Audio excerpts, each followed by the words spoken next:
Ndugu mgeni rasmi, kata Makungu ina jumla ya matawi 6 kama hapo awali nilivyoeleza, na kila tawi lina eneo la kujenga ofisi yake.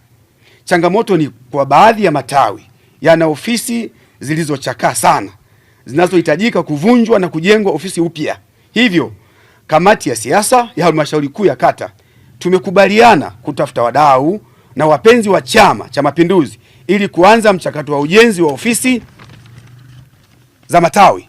Hivyo kupitia risala hii tunaamini kwa namna ambavyo umekuwa ni muhimili mkubwa katika kukijenga na kukimarisha chama chetu, tunaamini utatunga mkono katika jitihada hizi za kuwa na ofisi kwa kila tawi kwenye kata yetu.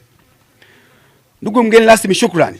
Kamati ya siasa ya halmashauri kuu ya kata ya Makungu inatoa shukrani kwa Mheshimiwa Rais wa Jamhuri ya Muungano wa Tanzania Dr. Samia Suluhu Hassan kwa kuendelea kuwa na imani na wewe David Mwakiposa Kihenzile, mbunge na naibu waziri wa uchukuzi, kwa kukuteua tena na kuendelea kukuamini katika wizara hiyo ya uchukuzi kwa awamu 2 mfululizo. Hii inaonyesha kuwa Wanamfindi Kusini hatukukosea kukuchagua kuwa mbunge wetu, na Mungu akubariki sana.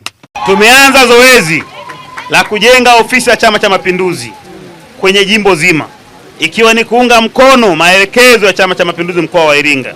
Mheshimiwa mjumbe wa kamati kuu mzee wetu Asas ameshaanza na ameshatujengea ofisi pale Kiowela, na sisi tunaanza hii kama kuunga mkono yeye, lakini pia ikiwa ni makubaliano ya viongozi wote kwenye wilaya yetu kwamba tuanze kujenga ofisi za CCM kwenye kila kata na kwenye kila tawi. Tunaamini ninyi wanachama, viongozi, wadau na marafiki hatutashindwa kufanya jambo hilo. Chama chetu chama kikongwe, kimeweza kutawala kwa muda mrefu, lazima tukisitiri.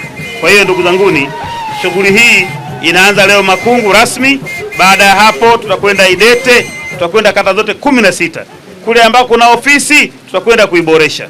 Kule ambako hatuna tumeshaanza kujipanga kuweza kushirikiana na wenzetu, wanachama wenzetu na wadau mbalimbali ili tuweze kupata ofisi kila mahali.